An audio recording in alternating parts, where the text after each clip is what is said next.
Hi everyone, I thought I would just start with this video today because I've got the ball rolling now and I want to keep the momentum up.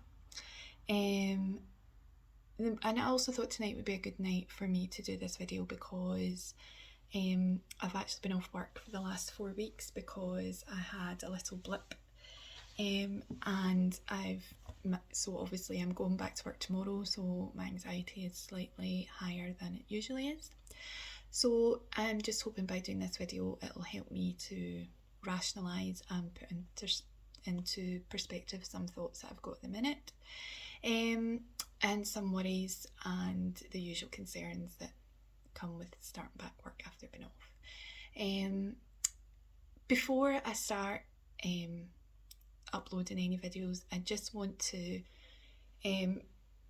repeat again that I am in no way an expert in any of this. I hold no qualifications, medical or psychology, psychiatry, anything like that. Anything that I'm saying in these videos or anything that I say is a symptom or anything like that, this is purely stuff that has affected me, and this is how anxiety and depression have affected me in ways that I found help to cope, and different experiences I've had. This is in no way me saying on these that this is what you do and this is the only symptoms or these are the only causes or these are the only solutions. This is purely about me. I know there's a few people on here that might see this who do have some sort of medical qualification in whatever field.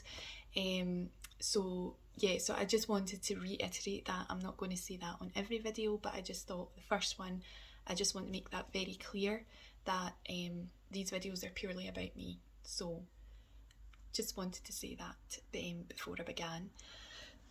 So I feel this being the first video, probably the best way to start. As I said, I've never done anything like this before and I've no idea really what I'm doing or what form this is going to take, but I felt the best way to start is probably at the beginning, and that is just to say to you what my understanding of my depression and my anxiety is.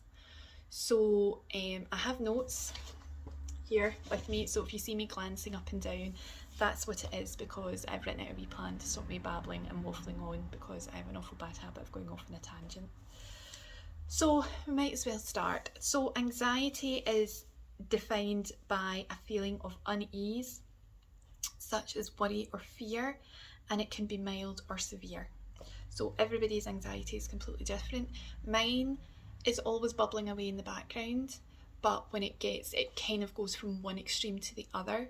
So I'm either totally okay and my anxiety is just kind of bubbling about in the background, or it's very extreme and very, full blown. The type of anxiety I have is called generalized anxiety disorder, or GAD for short, and it's a long-term condition that causes feeling of anxiety about a wide range of situations and issues rather than one specific event, meaning that I don't have one trigger or one thing in my life that started this. It has been something I think that has been manifesting for most of my life. And it's just, about 4 years ago, obviously my wee pocket where I kept all this just overflowed and couldn't take any more, and it just absolutely erupted and everything kind of came pouring out, and that's when I decided that I needed professional help about this, and it wasn't just a feeling of, right, I'll deal with that later. So the causes of this are unknown. It could be a multiple of things. It's not completely fully understood, and it's been a combination of things that have caused this to sort of happen. Medically, I've been on and looked at this, so it's sort of the medical like biological reasons are you've got an overactivity in areas of the brain that control behaviours and emotions. There could also be an imbalance of chemicals of serotonin and noradrenaline, I hope I've said that right, which they're involved in controlling and regulating your mood. There's also a theory that it could be genetic, so you could inherit it from a parent, and if you have a close relation with anxiety or depression, you're actually 5 times more likely to possibly suffer from it in your own lifetime. There are other factors as well, such as, trauma,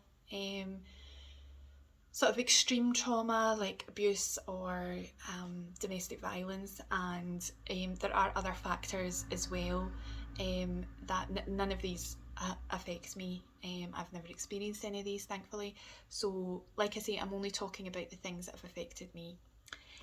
I'm sure there are a huge big long list of things that also could contribute to this.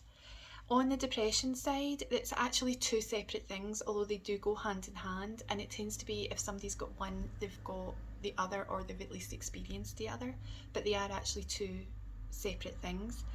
So depression, it's a lot more than just feeling unhappy or having a bad day or fed up, which people who have never had experience of this maybe think that's what it is, and they think if you just get a grip or pull yourself together, go mock it off, you'll be fine, you're just having a bad day. I've had a bad day. It's much more than that. It's much more extreme than that. And it affects everybody in so many different ways. So for me, it tends to be lasting feelings of unhappiness, of sadness, of hopelessness. I lose interest in things that I normally really enjoy doing. I just can't be bothered. I just don't have the energy to do that. A lot of fatigue and sleepiness. I get tired, and it's not like a normal, if you've had a busy day and you're running about and you come home and you're like, oh, I'm knackered. It's not like that. It is physically having no energy to keep your eyes open. Trying to keep your eyes open is a struggle, and you're tired, like you physically have no energy. I mean, you could have like a glass of water sitting in front of you, you could be dying for a drink, and you just don't have the energy to even reach for that glass, and you just can't be bothered. You would rather sit there and suffer than solve the problem. So it is a lot more than just having a bad day. Some of the physical symptoms, like I've said, feeling constantly tired. And the ironic thing is you're constantly tired and you're really fatigued, but then when you go to bed, you can't sleep. You've got no appetite, and you've got aches and pains, like you're sore, your joints are sore, which is why, like I said in my last video, quite a lot of, not all the time, but there were times that I went to the doctor, like I've got this really bad pain in my back or my shoulders, I think I've pulled a muscle somewhere because I'm just really sore and really tired, and and it could have just been, I could have pulled a muscle, but it could, now that I know that I have this, it could have been more to do with this than actually having injured myself in some way. There again, like anxiety, there are loads of causes of this, and everybody is so different, and everybody's got their own story. There could be a trigger in your past. It could be inherited, or it could just be a chemical imbalance, and like I say, nobody can pinpoint for each individual person where this started, where it began, and why you have it. So one of the things I learned from doing research, I found a really interesting article online. It was actually published in Forbes magazine in America, and it was by a lady who is, let me just try and find her name now, Alison Wood Brooks, who is a Harvard professor. And what she had discovered was the feelings of anxiety are almost physiological, the same feelings you get when you're excited.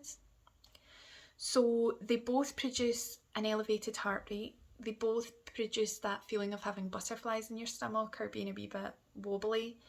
They might make you have like kind of hot and cold sweats. And this is your body's natural reaction to getting ready for some sort of action, your kind of fight or flight mode. but the way your body perceives those, depending on if it's fear or excitement, are very, very different. So excitement's obviously connected to joy and happiness, and anxiety comes from fear. So the adrenaline boost you get, the heightened awareness, which can be really helpful in certain situations. If you're in danger and you need to run, or you need to get out of somewhere, or you need to escape, that'll give you the boost to kick your brain into gear and be like, right, we need to get out of here, we need to go. But some nerves are, but these same, like the adrenaline rush and the hyper awareness are also the same things that happen to your body when you're nervous. So an example could be if you were in a play in school, or if you've got a job interview, or you've got to do a presentation at work, or even something like starting school, starting high school, starting university, meeting someone new. If you're not very good at meeting new people, your body reacts in the same way and it produces the same feelings. It's just trying to distinguish whether that is excitement or whether that's because of fear.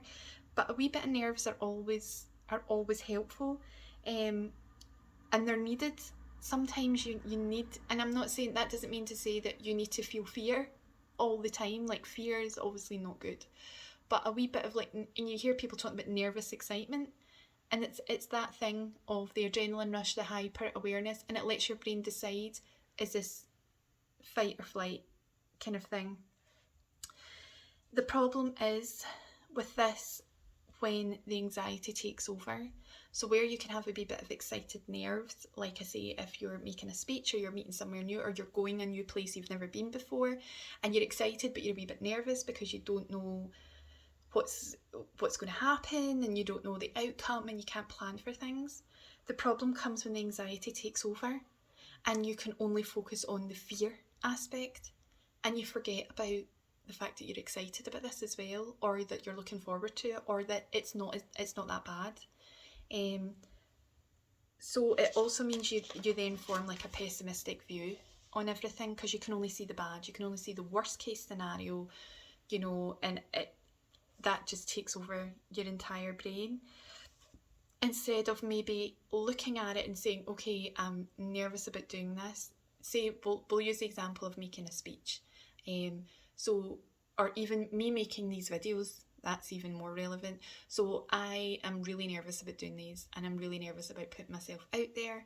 I'm nervous of what people think, people's opinions, and that's totally natural. At the same time, I'm excited about doing it, because I'm thinking, oh my God, it's so empowering to, been planning to do this for such a long time, and to finally go ahead and do it.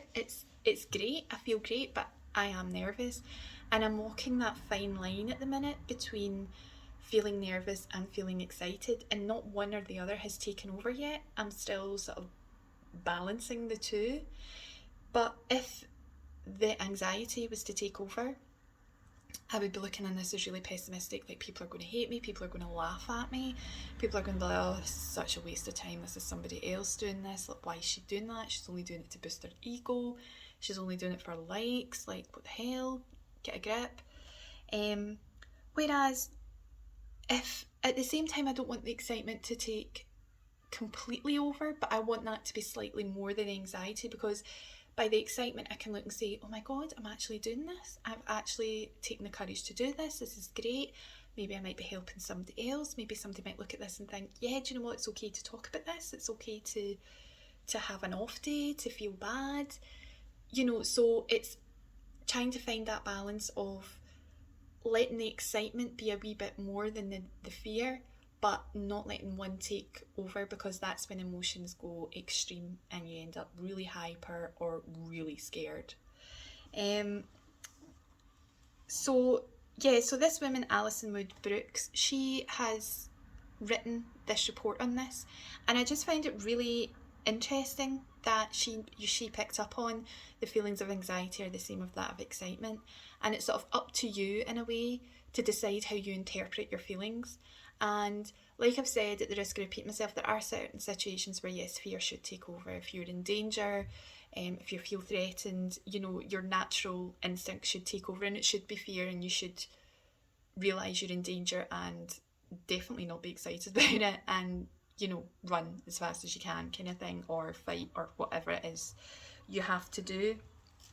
But the main points she was saying were turning anxiety into excitement, positive self-talk, because this can change the way you think. So talk out loud. You may get strange looks at that. I do sometimes say out loud to myself if I'm feeling overwhelmed where I am. I don't say it loudly because people would then look, but I do. If I'm in a situation and I'm feeling overwhelmed and I know I'm being ridiculous, I know this is nothing to be, I will say out loud, right, you're being ridiculous. You're only going into this shop, you're going in to buy this, and you're leaving again. You've done it a million times. There is no need to be in a state. And I just say it quietly to myself, but when you say it out loud, you have to listen to yourself and you hear the words. If you say it in your head, yes, you do listen, but if you're saying it in your head, that's one of potentially millions of thoughts you're having at the same time. And that one positive thing, that reinforcing thing, can get lost in everything else that's going on in your head. Whereas if you say the words out loud, you have to hear yourself. And I know it might sound crazy, and people do look at you, I'm not going to lie, they do look at you. Wearing masks during isolation was brilliant because nobody could see or hear that I was talking to myself walking along the street. But it is a way of just reassuring yourself that it's okay, it's all right, you will be fine, you have done this a million times, you will be okay. And it really helps to sort of rationalise in your head that things are going to be okay. Another thing she said was to take a moment and think about your situation and then determine what would be more useful, to be anxious or to be excited. So like I say, if you're in danger in some way or whatever, then yes, anxiety is a perfect emotion to have because that is a natural reaction. But if it's something like going a new place that you've never been before, or having to make a speech or do a presentation or something, yes, it's good to have a wee bit of nerves because it gets the adrenaline going, it gets kicking your brain into gear, it makes you more aware of your surroundings and your situation. But you should be more optimistic, maybe not excited, but more optimistic should be more your feeling, because you know that something's good's going to come out of this. You know you're going to feel good about yourself after you've done it. You're going to feel proud of yourself for having done this, even though you were nervous about it. And yeah, just to focus on the positives. I know that seems like a really obvious thing, but one of the things she's saying, just to focus on positive things. It's such a simple thing to do, and yet because of anxiety and your depression, I know I find it really hard to focus on the positive sometimes. And like I say, it is just such a simple solution. And sometimes that's all you need, is a wee simple thing to help you through a situation you're going through. So yeah, so that is a report from Alison, and like I say, you can find it online in the Forbes magazine. It's quite a long report. I've just kind of tried to summarise it as much as I can. I've probably missed out big chunks, but it is worth a read. It's a really interesting new way to look at it, because I had no idea that it never struck me that those emotions and the way your body reacts to those things is the same. And potentially you could turn your anxiety into excitement. So yeah, I would highly suggest going on and giving it a read. It is really, really interesting. So I'm going to move on now to some of the symptoms that I have had, I live with on a daily basis from my anxiety and depression. Some are mental and some are physical.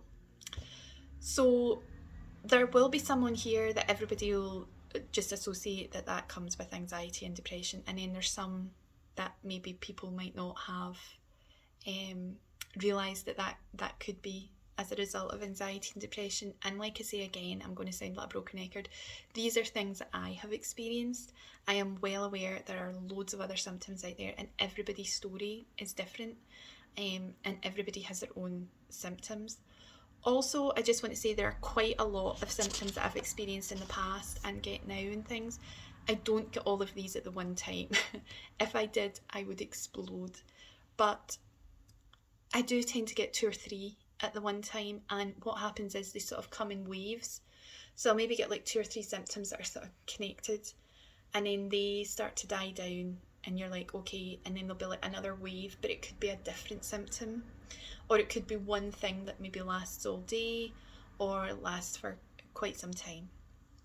So the main things are dizziness, spaciness, sort of outer body experience. You know, you hear people talking, but it's as if they're talking miles away from you.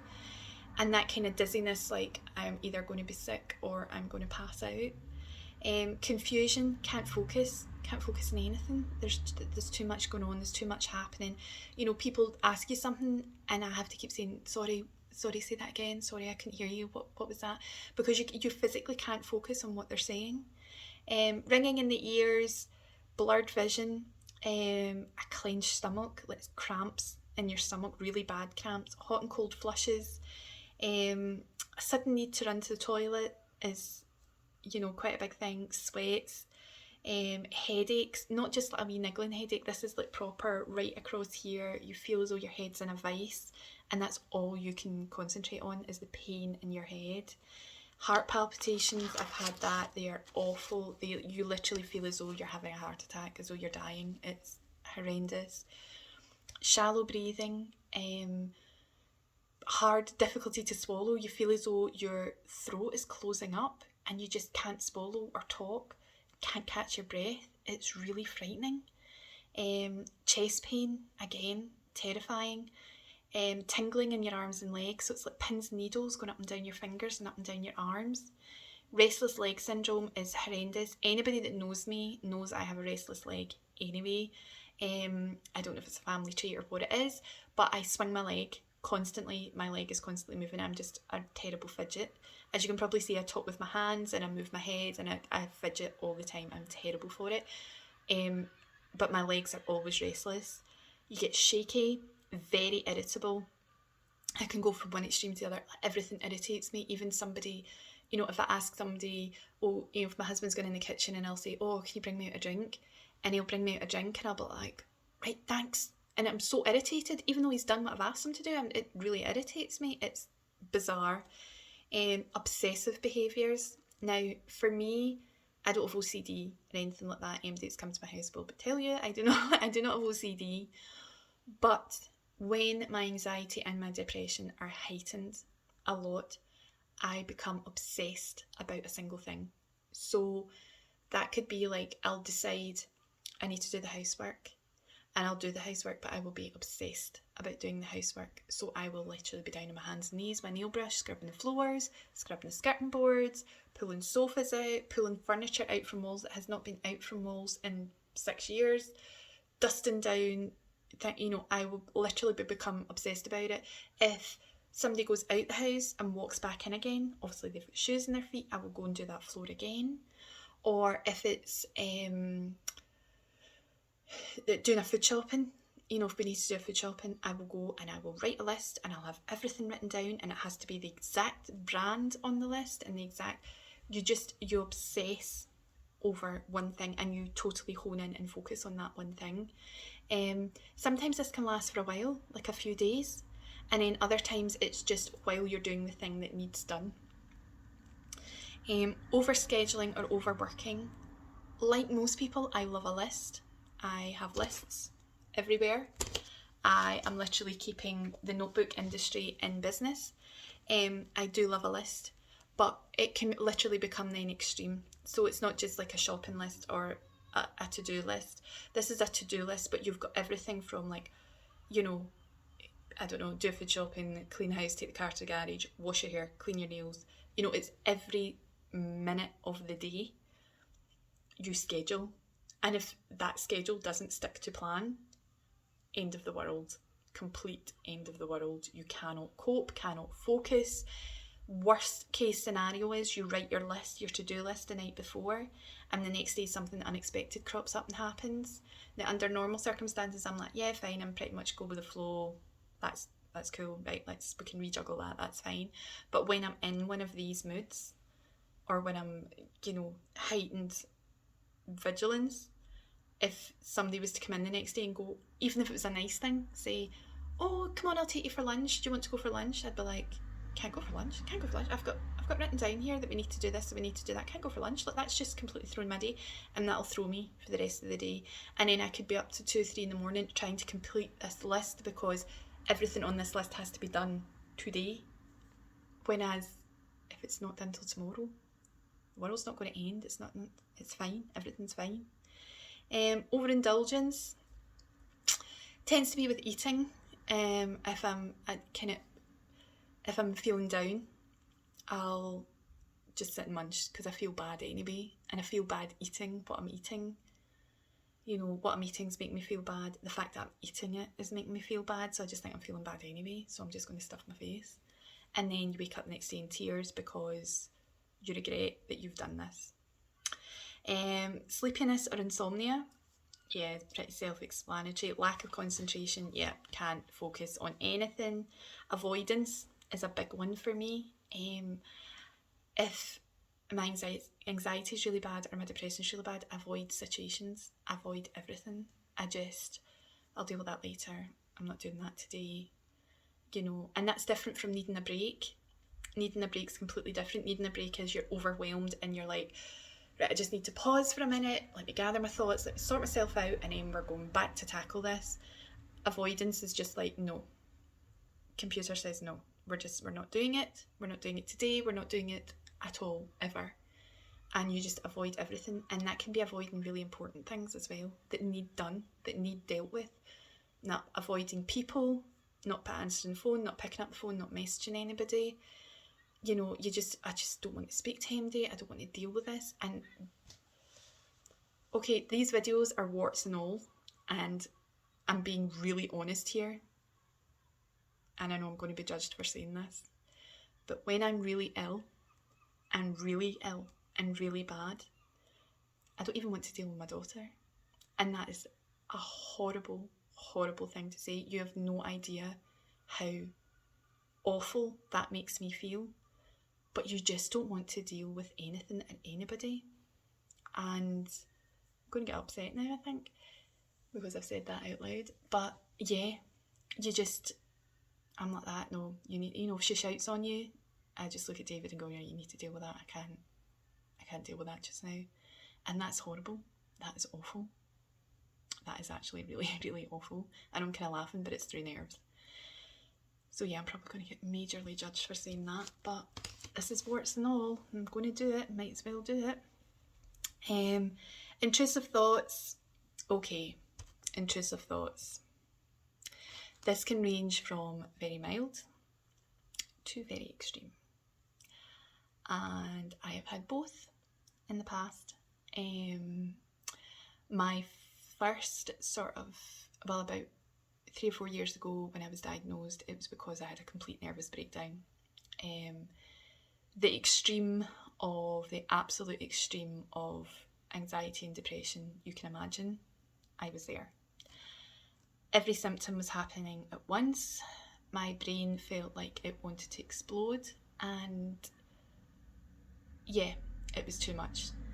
And I had very intrusive thoughts, and it was a very, very dark place to be, and it was horrible. And I just wanted to run away and never come back. I didn't want to deal with anybody, deal with anything. And yeah, it was not a nice place to be at all. Clearly those thoughts didn't win because I'm sitting here making this video today, but that could have been a very different story. There was a couple of people really, really helped me out at those times. Like I say, I've got a really supportive family, great friends who are all really supportive, but there was 2 people in particular that really, if it hadn't been for them, this could have been a very different video that was getting made. And yeah, so I'm not going to talk too much about that in any of my videos because I was there, I went through it, I dealt with it, I came out the other end, and it's not a place I really want to revisit again. If you are there just now or have been there in the past, my heart goes out to you, because I have been there, and I was there for quite a long time, and it's horrible. It is one of the most, in fact, is the most terrifying thing that has ever happened to me. And yeah, I don't really want to, I wouldn't wish that on my worst enemy. So some of the other things I've kind of waffled on enough now. So some of the other things: hypervigilance, stomach cramps, fatigue, indecisiveness. I'm indecisive anyway, as anybody who knows me will tell you. Compulsive behaviours, muscle tension, clenched jaw, shoulders. I mean, this is my posture normally. The fact that my shoulders are down tonight, I'm quite impressed with. Irrational fear. You're withdrawn. Gastro problems, stomach problems, the runs. Fear of losing control. I do like to be in control, so giving up that control, not a good, that is a trigger for me if I feel I'm not in control of situations. And that's not in a taking over way. I don't like to take over, but I do like to be in control of my life and my decisions. So when your anxiety and your depression really kick in, you're not in control of your body, of your mind, of your feelings, of your emotions. And that's frightening for someone like me who likes to be composed and in control, and yep, we can do this, and focused. When all that's taken away from you and you've got no choice in that, it's terrifying. It's really scary. Compulsions, racing thoughts. Like I say, most of these things are associated with anxiety, but there's a lot of physical things that, if you've got, I don't know, sickness and diarrhea, right? Let's just say the word. That could be a tummy bug. It could be, and that's fine. That could be a tummy bug. But if you've got anxiety, that could be a symptom of your anxiety. Even though you're not feeling anxious, notably anxious, or you've not noticed, there could be something working away, or it could be the start of something. It's just, I now take a bit more notice of my body. I know that sounds a bit hippy dippy, but I now sort of listen to my body now, and sort of feel more in touch with my body to know when something is right. There's something starting here, or there's a wee niggle. I maybe need to keep an eye on that. And when I'm genuinely sick, when I'm genuinely not well. So I hope that's not bored anybody, and I hope I've not waffled on a bit too much about things like that. I'm going to move on to some lessons I learned from therapy. I said in my first video that I actually attended a therapist privately to talk about my past and things, which I'm not going to talk about my past on this video. I'm not going to go into any specific details or anything, because like I say, I've dealt with the past, I've done it, I've kind of closed the book on that for now, and this is about the here and now. I'm looking forward. But by the same token, you've got to look at the lessons you've learned and use lessons from the past to move forward, and that'll help you sort of in the future. So one of the things I learned was that if you don't face your irrational fears, you will allow them to control you. So whatever that thing is, whether it's a feeling, an emotion, an event, whatever that, and I'm not talking about a fear of spiders or a fear of snakes, I'm talking about like a life event. Whatever that fear is, if something has happened, if it was a person you met, if it was a place you went, if you don't face that head on, and it's not easy, if you don't face that head on, whether that's talking about it, talking to somebody who was there at the time, talking to somebody who knows more about it than you do, if you don't face that fear and rationalise it in your head, it will just consume you. It really honestly will.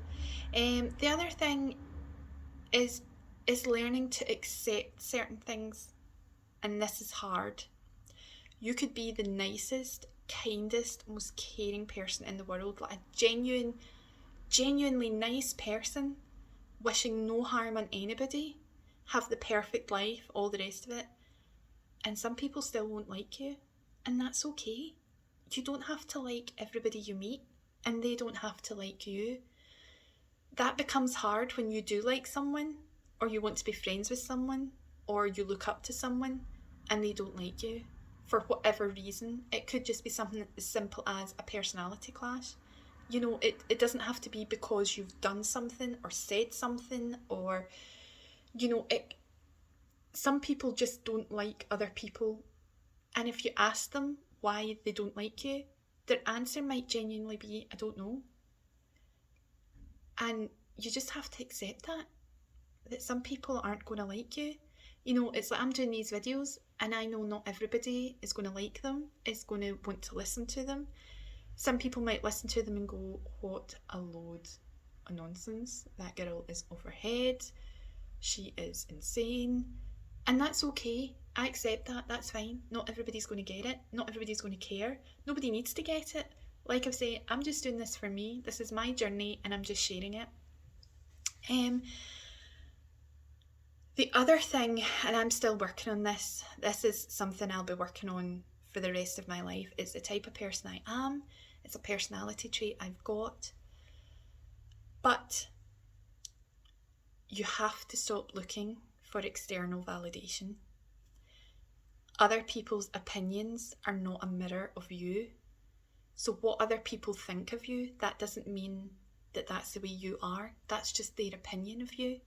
Now, that does not mean, I don't want this being taken the wrong way, I am not somebody who runs about saying, like me, like me, like me, I'm great, be my friend, yes, like me, I'm brilliant. It's not that. It's, how to explain this? It's like, I don't want people to think badly of me. You know, I don't want people, I don't expect everybody in the world to like me. I don't expect everybody I come into contact with to like me or whatever. That's fine. I'm fine with that. But if I do something, I don't ever want anybody to be offended by it. I don't want anybody to hate it. I don't, you know, when you're younger, when you're a child and you do something, you want a pat in the back. You want a well done. That was great. Oh, that was brilliant. That was amazing. You're the best at this. But as an adult, when you do something good or you do something huge, big, that to you is a big, big deal, I don't want somebody coming up and patting me in the back and going, oh, you're amazing. Oh, you're great. You're the best at this. I just need a wee nod or a wee, well done. You know, I don't want a big grand gesture. I'm not looking for that. It's not about that. But I need to work on the fact that people aren't going to come up to you and say, well done. You know, you're not, I'm constantly trying to please other people. And if I do something and somebody doesn't acknowledge it, I think, oh my God, have I upset them? Have I annoyed them? Have I made them angry? Have I insulted them? Like, oh, I don't know what to do now. And like I say, it's like posting these videos, I'm not looking for anything from it. I'm just making myself sound like a terrible person now. I've just realised this. But anyway, I've started, so I'm going to continue. I'm doing these videos, I really appreciate, I really am overwhelmed by everybody's kind words that they gave me in the last one, and that's brilliant. And I'm so pleased with that, but that is not why I did this. I did this purely for me to have my say. I have 39 years built up inside me that I feel I need to get out and share with people, and that's all I'm doing. But I do have to work on worrying that if somebody doesn't acknowledge it, I've not offended them, I've not hurt them, it's not that they don't like it, it's just, you know, as an adult, people don't do that. And yeah, so, and there's reasons for me thinking that way that I'm not going to go into because they're quite personal and quite private, and I don't feel social media is the domain to put that out there. But there are reasons that I need a wee well done occasionally, not all the time, but there are very good reasons, and like I say, I'm not going into that on social media. But it's something I'm working on. I think I'm getting there. I feel I'm getting there. Like I say, with these videos, I'm not looking for anything back. If people like them and they say well done, that's great, brilliant, thank you so much, but that's not why I'm doing it. Okay, moving on. So I said I would talk a wee bit about happiness. I'm not delving right into that. I feel that's a video in itself. But one of the things I learned is that happiness is a feeling, not a goal. So you shouldn't aim to be happy. You should just be happy in the moment. So, and happiness isn't always going to be a constant, and that's okay. You're not always going to feel happy. You know, like me, I am not a morning person, so I do not walk into work going, "Morning, everybody." I walk in and can go, and then sit at my desk. And that's okay. I mean, throughout the day, I will get happier, but, you know, but happiness shouldn't be something that's aimed for. It should just be something that's felt, that you should feel happy in the moment, feel happy and content. You shouldn't be aiming to be happy. And also question your thoughts all the time. Any thoughts you have, it is only a thought. It's not necessarily the truth. It's not necessarily something that's going to happen. So question it.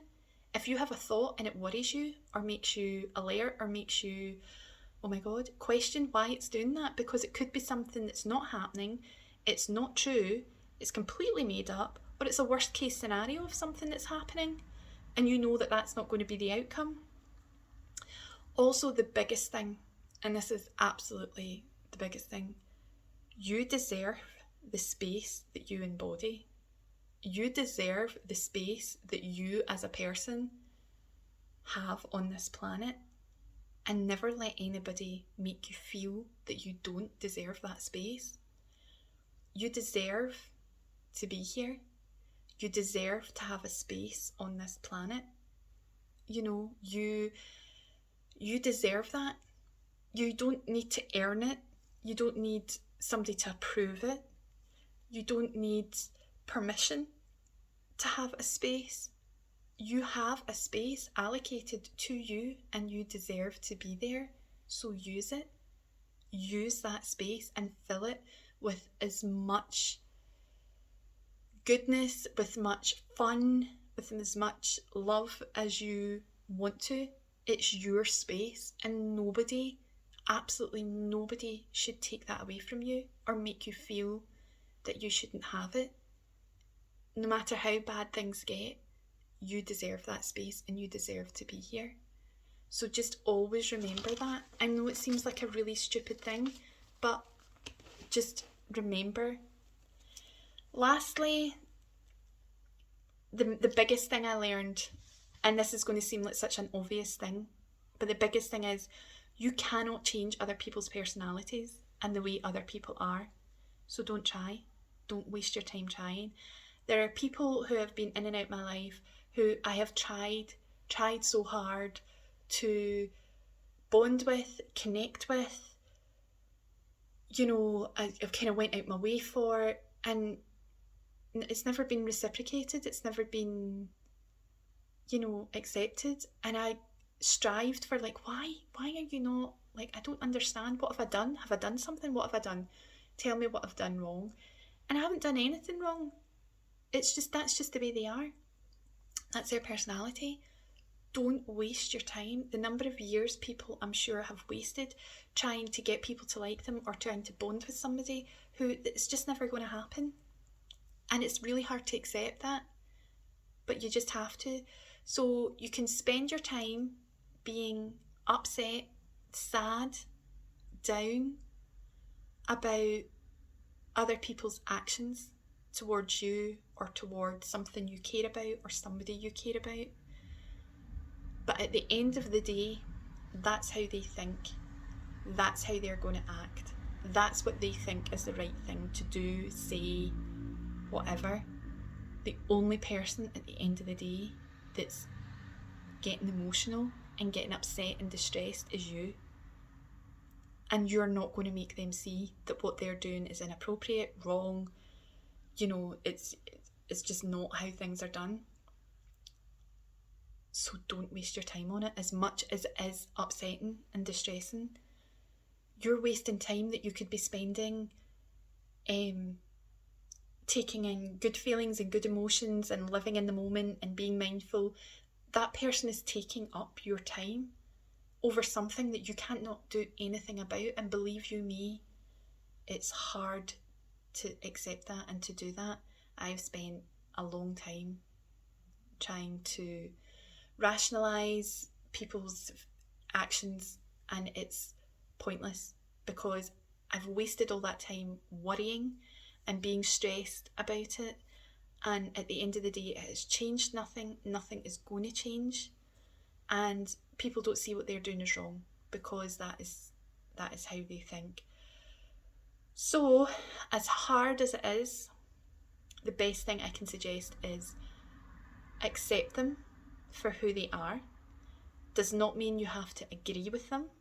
Does not mean you have to agree with any opinions or actions. Does not mean you have to suck up to them. Does not mean you need to try and befriend them or bond with them.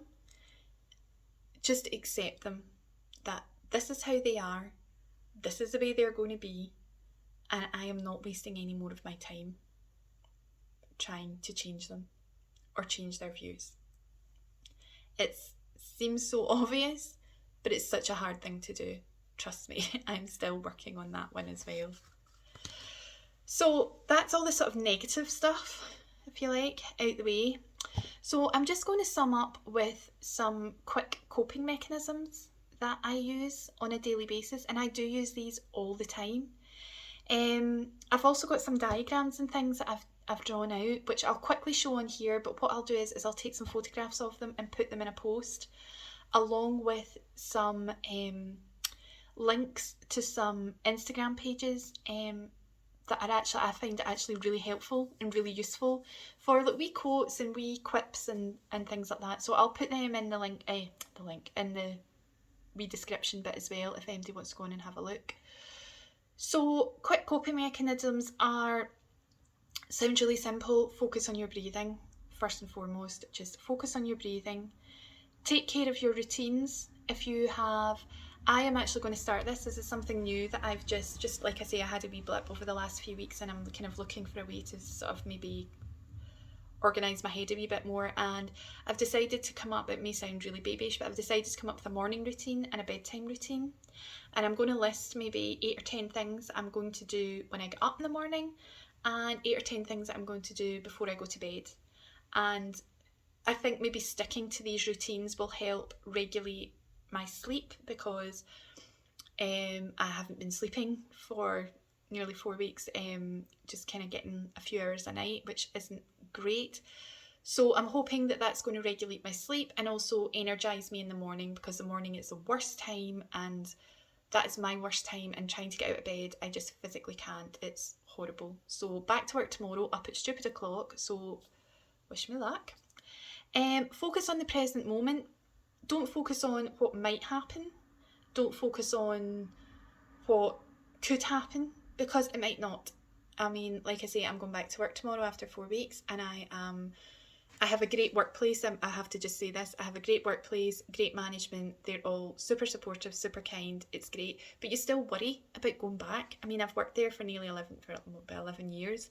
So I know everybody really well, and I know everybody's going to be fine. Nobody's going to say anything. It'll be totally fine. It'll just be like a normal day. Nobody's going to pussyfoot round me. Nobody's going to be like tiptoeing round me in case I cry. It'll be absolutely fine. But you still worry, because it's been 4 weeks since you've been there, and you're like, don't really know what to expect. But instead of sitting worrying about things that could happen or things that might happen when I get there tomorrow, I'm just focusing on this just now. So I'm making this video just now, then I'll go make my lunch for tomorrow, then I'll get out my clothes, and then I'll go to bed. So just focus on the present moment. And accept that you're feeling anxious. There are times when you're so overwhelmed, and sometimes it's not a nice thing to do, but sometimes the best thing to do is just sit and be present in your anxiety. Find a space where you can be left alone for 10-15 minutes.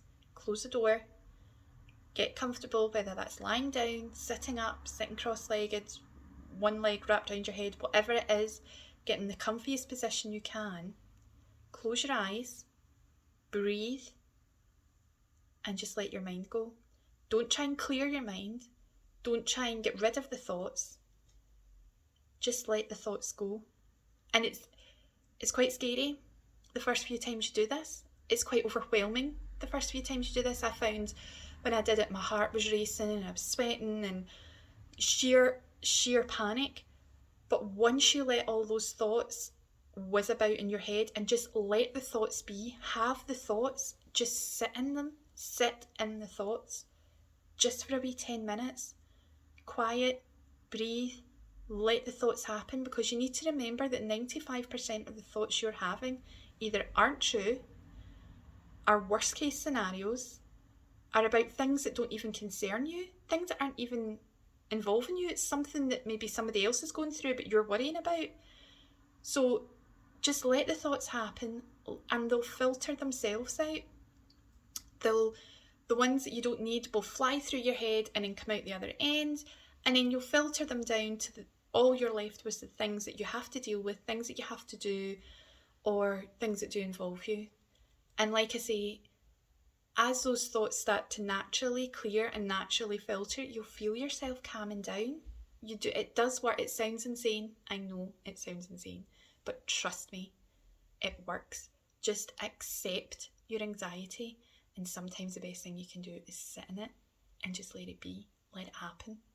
And then it doesn't seem so scary because you've sat in it, you've absorbed it, and it doesn't seem so scary. Simple things: do something you enjoy. Distraction method, put the telly on, put music on, dance about the room. For me, I draw, sketch, go on, I don't know, Pinterest, make a list. I would avoid social media because that affects you too much it affects me too much when I'm highly strung, because then I'll look at something and go, oh my god, my life's not as good as them, and all the rest of it. So stay off social media, but put the telly on, put a movie on, put music on, sing. I can't sing to save myself, but I do sing. Do something that's going to lift your mood, make you feel happy. Is cook if you're into cooking, cook, clean if you're into cleaning, I don't know. Just do something that you know you enjoy doing. My big thing is to write. So write down your thoughts and feelings, draw diagrams. They're your diagrams, so they don't have to make sense to anybody else. They only have to make sense to you. So just get them written down. And remember that your mind plays tricks on you. So your mind will always tell you the worst case scenario or the worst thing that's going to happen, and it might not. Question your thoughts, like I've said before, and go where you feel peace and feel safe. If you have a spot in your house or a spot somewhere outside, if you feel really overwhelmed, really agitated, really irritable, really just, I can't deal with this. Everybody on the planet has a safe space, a place where they feel safe, whether that, if it's in your house, it could be like the bathroom, a bath, the toilet, a bedroom, a living room, I don't know, sitting under a table, outside, the garden, going a walk. There might be a place that you take the kids to, a park, somewhere where you feel peace and you feel safe. Just go there. Just pack up the kids, fling stuff, food and snacks in a bag. They will be happy, and leave. Drop everything, leave the house where it is and go there and just sit. Don't do anything. Don't, if it's somewhere outside and you've got kids, pack colouring books, have an emergency colouring book, colouring pens, stuff that the kids can do. They can sit beside you and you can help them a wee bit, but just be there and feel safe. Everybody has the right to feel safe. So some other quickly wee methods: distraction methods. Count up in threes in your head, or count up in a number that you find difficult to count up in. So don't do 2s or 5s or 10s. Do something you actually have to think to get your mind off it. Breathing, like I said before, really helpful for me. So I do a lot of meditation as well. I meditate in the morning, or try to, at least. If I don't get it done in the morning, I'll do it at night. Completely switch off. So I have a wee mantra that I've used for years. Don't laugh. So this is how I control my breathing when I meditate. So I get in a comfy position, which for me is sitting up, relaxing my arms, my shoulders, my hands, start at my head and start relaxing my whole body down. I close my eyes. I'm in a room by myself when I know I'm not going to be disturbed. I close my eyes. I breathe in through my nose and out through my mouth, and I chant in my head and concentrate fully on that, and then whatever's going on in your head disappears because you're concentrating so much on saying the words in the right rhythm in time with your breathing. So don't laugh. My chant is: health is wealth, peace of mind is happiness, and breathing shows the way. So I breathe in for health is, hold it for 3 seconds, breathe out for wealth. Breathe in for peace of mind, hold it for 3 seconds, breathe out for is happiness. Breathe in for and breathing, hold for 3 seconds, and breathe out for shows the way. And I just keep repeating that slowly, and you feel yourself starting to relax and ease into it. I journal, which is a good distraction.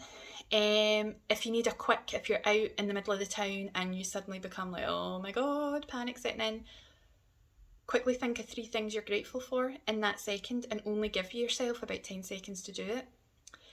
Try and rationalise the situation. I know that's not always the easiest when you've got things going about and kids and people talking to you and whatever, but try and rationalise it. Like I say, meditate. I use a guided meditation sometimes, well, most of the time as well.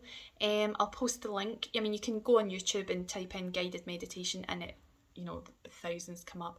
But I'll put the wee link to the one I use in.